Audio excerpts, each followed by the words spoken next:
Hey guys, I'm here with Tess, and we are going to have a little session on basically how to align our jigs. So, Tess usually don't work on this part. I'm the one doing the files and preparing everything, but a lot of people needs to learn from the beginning how to align. You buy a jig from us or for anyone else. You buy a jig and you get a file, or you make your own jig and you have the need to make a template or something to keep working on it. So that's what we're gonna show you how to do. We have a couple of jigs prepped here. Let me show you really quick. Whoop. Here we go. So we have a couple of jigs and we have this awesome jewelry from Monarch Pine. And these are the jigs that we designed for them, and they are available on our website. And if you know anything about Monarch Pine, is they are the best, and they all name metal blank and the number of the metal blank. But they have an amazing jewelry. The footballs are super popular right now. They have a megaphone and a bunch of other stuff. I have a little pile here, my little precious. But we're gonna be working on four of these ones, and I want to show you how you make sure that your jig or fixture and the template is ready for your laser. Not all lasers are the same. Alignment on the lasers are different here and there. The center point for me is not the same. The center point for everyone else. So we're gonna touch bases on that, and we're gonna jump into the software. So you ready? No. Yeah. And I'm turning like weird because I have a really bad back neck pain and go all the way to the back. Crank. Yeah, so I like, are you ready? No. Okay, we're gonna give it a try. So check this out. Okay, first of all the jigs, especially the ones that fits the F1, you need to remove this plate. So the jig would sit in here. Remember to remove your lens. And if you wonder, we have these ones on the store as well. So remember to remove your lens. And also remember to turn on your lens. So we're gonna do first something that is really easy, really common.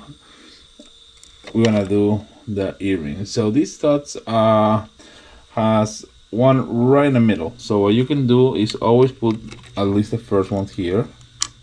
You put one here in the middle, and that's the one they use for focus. So I want to show you a little trick that I use because it's probably the easiest for me, especially to see it. I just put a piece of paper and make sure the paper is flush as possible with everything, and that's where I focus. So even if I don't have a surface exactly in the middle, this is the best way to focus. So then you take this one out again, and I want to put it in the same position that it was. Get a little rag or a microfiber so you don't have your fingerprints all over, especially when you work on jewelry. There we go. So we have that there, and we're gonna start with the alignment on that one. So the first thing that we're gonna do, I have my software open, and I have, as you can see here, this is the template that we provide. Right?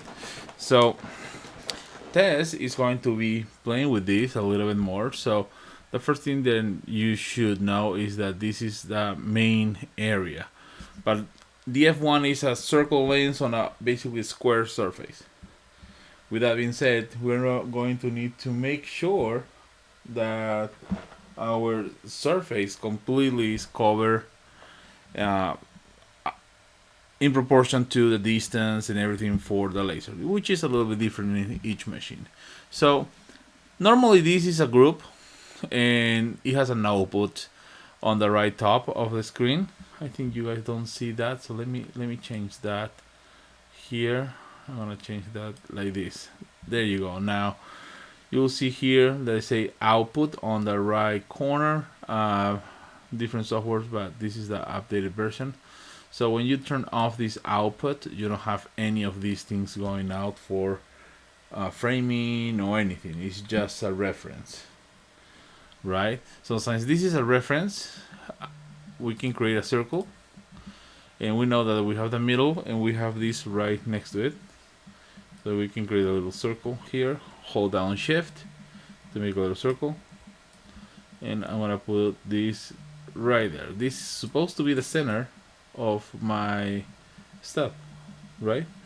So what we do here is we change the framing to outline, because we want to see this circle exactly over the earring, right? And we click framing. So I'm gonna connect to my laser. It's not connected, so let's connect it. There we go. I'm not going to update the framework right now, not in the middle of a video. So we have this there, and I want to have it like this selected, and you will see that these lines appear are like an easy alignment. That's kind of a center stuff for you. So I'm gonna have it there. I have my framing, and when I click framing, okay, and this is where Tess is going to help us and do everything. So what we're gonna do is you are going to select this circle, and we're gonna use the paper, and you see the circle here in the paper, right? So you can move it here, in and out, see, to make sure that it's right on the spot. So this one seems to be perfectly fine where it is. So what we're gonna do now is I'm gonna put it in this one. So I'm gonna grab here in the software, I'm gonna grab this. We're gonna copy and paste it again, so it's right in the same place, and I'm gonna drag it to the next one. And I'm not going to stop the selection, and keep in mind I did not stop the framing. This is still framing, and now that it's still framing, I'm gonna move the piece of paper in and out again to make sure I'm in the right placement. Okay, so we know that these two are perfectly in place. So at this point will depend if you want to keep a smaller area as a safe area, or you want to do it all the way to the edge of the engraving. In this case, I think doing to the edge of the engraving, at least giving you a general area, is a good idea. So what I'm going to do is I want to make sure that I'm still framing.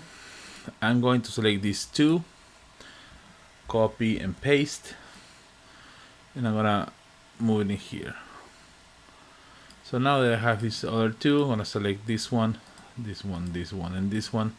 And I'm going to do something here. I'm going to change this to red, so at least the new circles that are inside are going to be red. The reason being is when I have this in a different layer, it makes it easier for me to select the layer where is my safe area and not my main template. It's just something that I like to do, kind of organize a little bit my workspace.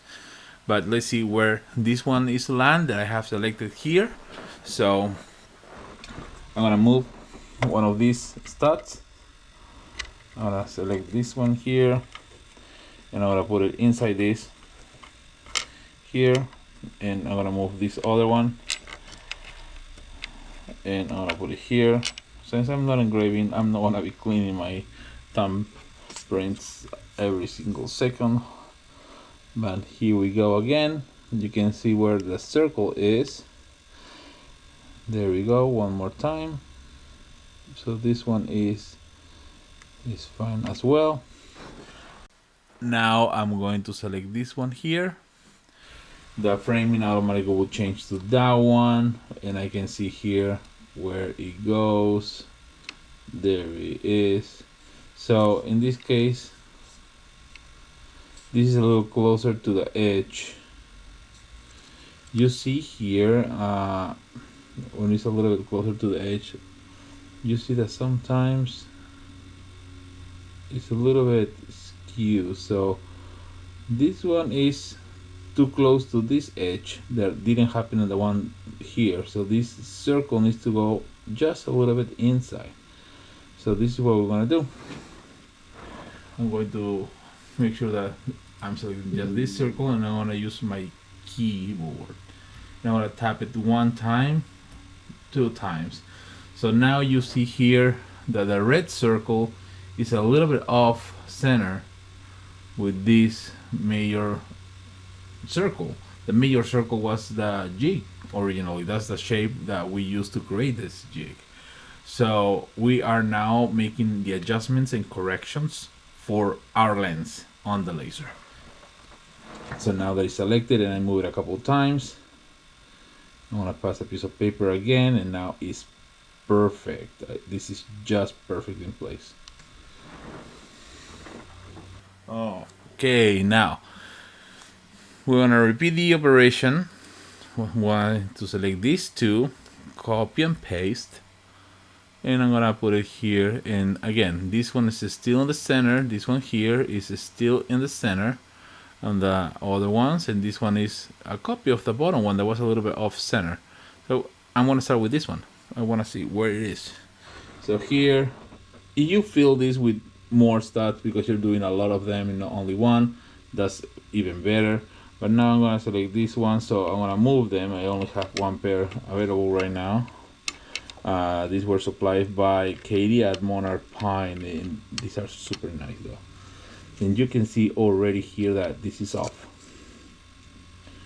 The circle is a little bit off, so this needs to be a little bit lower. It's off here, it's going out, so it needs to be a little bit lower, needs to be down, and at least 1 point to the left. So let's do that. So that one needs to be a little bit down and 1 more point to the left. So now you see the difference. This is center, this is a little off to the left, and this one is coming closer from the corner in. Now let's check this one again. Mark it so it's highlighted. A piece of paper. We're gonna double check this. So it seems to be perfect now, but double check this. That's perfect. It's spot on. Now I'm gonna move this here. Going to select that one. Just select this one on the screen. I'm gonna check that. And this one is fine. I don't see problems in the location. So that one is fine. So this is how you do the alignment, and you go through the whole jig basically creating an alignment. I would actually love to be able to give you a file like this, correct it all the time, but I was doing that with all my jigs, and every time I correct everything and send it to someone, they need to jump and modify something else, because again, their center point, that like the cross exactly in the center point, wasn't their center for their machine. So this is going to be a per user kind of thing. Now these apply for the F1 and F1 Ultra, and also will apply for fiber lasers that the lens curvature needs to be corrected. So since all this is a correction of the lens curvature, you just adjust it the first time. Once you have this adjust, and if you want to save these, for example, you want to make sure that all these are in a different layer and you want to save, then you can just go from this point. Let's stop the framing and just save the file as it is. Click save. You here and add a name. In my case, I like to add a different name, so you can add a different name and to make it more like this is not the original template. This is a correction or my machine correction template. Once you have that, you save the file, and the next time you open, you have this red circle, so you have an area to work. So at that point, you know that if you need to make a little text that say metal blank by Monarch Pine. Alright, let's do this and let's make it smaller, tiny little bit. So you know at this point, if you have this, that if you make the circle for this inside your red, even though you will see it off, because this is definitely off where the jig originally was, but again, the jig is made to be compatible with any laser. That means that if you're using this on a gantry laser that doesn't have a lens correction like the F1 or a fiber laser, because in this case the whole laser is traveling left and right. If you're using marking spray and using a CO2 laser, again, you don't need this correction, because this correction doesn't exist for that machine. The gantry move the laser head over the item and do the engraving. But since we're using lenses on UV lasers, fiber lasers, doesn't matter if it's a 20 watt, 100 watt, it's a correction on the lens curvature. An Xtool F1 or a Xtool F1 Ultra, you need to do a curvature correction, and this is the way you do this curvature correction. You adjust the template to fit your needs. Let's jump into something a little bit more complicated. We have these ones here, the football. These are really nice. Remind me 3 days. This is a really nice one, and let me show you how it looks. So let's take this one out.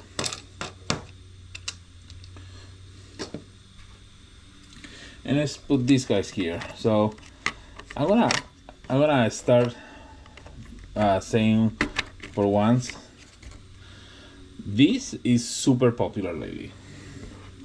And again, you have this, so you can focus this down to the area with a piece of paper, or you can move it here, and I'm sure if I move it, it's going to be perfectly in focus. Now let's put it back here so you can see it. There it is. So that will be perfect. So what I'm going to do here is I'm going to do something different. So you see the shape is basically different elements on the shape, and again, this shape is the output of. So the engravable area on this is not the entire item. You can do tiny things on the edges and different other stuff, but in reality, the engravable area is about this size. So this is something that I want to show you. It's just a square there. And I want to show you how to create your engravable area, including like your safe frame area. So I have this there, right? So this one, again, outline just to be sure, and I want to hit framing. So I want to show you how you see it here. So this is your pendant, and this is your engraving area. So you see here there is a little empty spot, right? Here's like a little hollow part, same here. So these parts you can adjust this to be like up here. So if you want to adjust this up here without taking the frame, I want to leave the piece of paper there. Without taking the framing out, I'm going to select the square and I'm going to move it up. That's the area now, and I'm going to shrink this part just a little bit. This one here, just a little bit here, and a little bit more in here. Now you can edit the notes. You can select 1 and 2, and you can move them left and right to kind of fit the shape of your engravable area. So you can add a note here. I'm gonna make a curve for that one, and I'm gonna pull it down. This is a little bit too much. There we go. So this is what we have now on the shape here, and you will see this done changing on the paper. Now we can grab a piece of paper again and make sure where we are.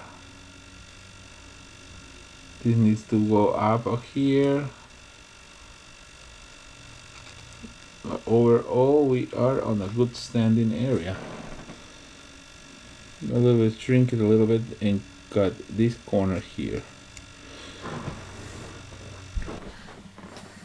So I'm gonna shrink this a little bit and cut that corner.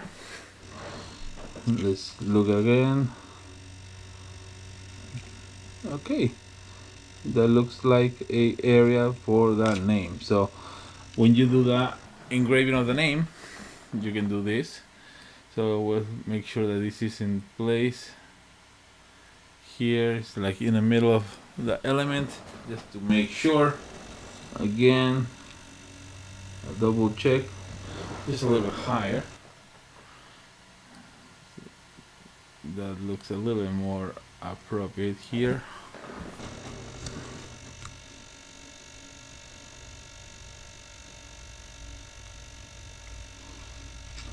Yep, as a general area, that works perfectly for me. So I'm gonna copy and paste this multiple times, but first goes to my different layer. I'm gonna copy it here, and I know that that goes here. And this is a part where you need to be careful on your alignments. So I'm gonna pass this here. There we go. It's on the side, so I just want to make sure that this works. Yes, sir. Let's do it on the corner up here, because that corner most likely is going to need a correction on the lens.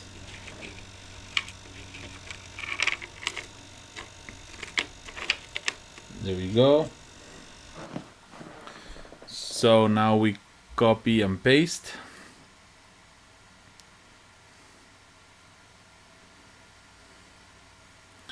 Here we go. So this is aligned with the one on the bottom. But what this shows us? It's pretty good actually, just a tad lower. So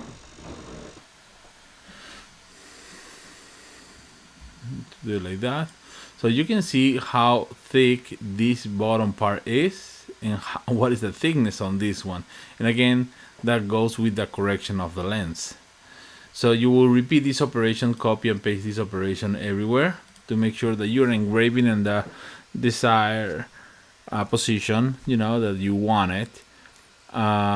It's super simple. You do it one time. It takes time, yes, because you gotta be careful. If you have multiple of these necklaces, you don't need to be changing one by one. I recommend always have a tester. Remember to always frame twice and know the elements. Same will apply for the bars. The bars are placed based on location, and it's really interesting because even though these are in the right position or the right location, when you go to the corner like this, you might find that this bar probably will need to be here based on your machine. So it's something that you need to double check, and it's not my jigs, it's not anyone's jigs, it's everyone's laser. So whenever you get a template file for a jig, doesn't matter who makes it, doesn't matter if you make it the first time and works on your old laser that it was not a galvo laser with the lens, and you make it the first time when you're going to use a jig similar to that on your F1 or F1 Ultra or galvo laser, you want to make sure that this is properly aligned and will depend on the correction or the curvature of your lens. So every time you get a jig, doesn't matter if we made the jig, someone else made the jig, you make the jig, doesn't matter. You need to adjust and make sure then your lens and curvature for your lens is the optimal. So with the provide template, it will give you a starting point. In that way, you just need to worry about those top corners and bottom corners where usually it's a little bit finicky on the alignment. The jig is a great way to repeat the job and make sure that everything works every time. Now, the surprise. We have something that I was working, and I'm actually pretty happy to say that is really useful.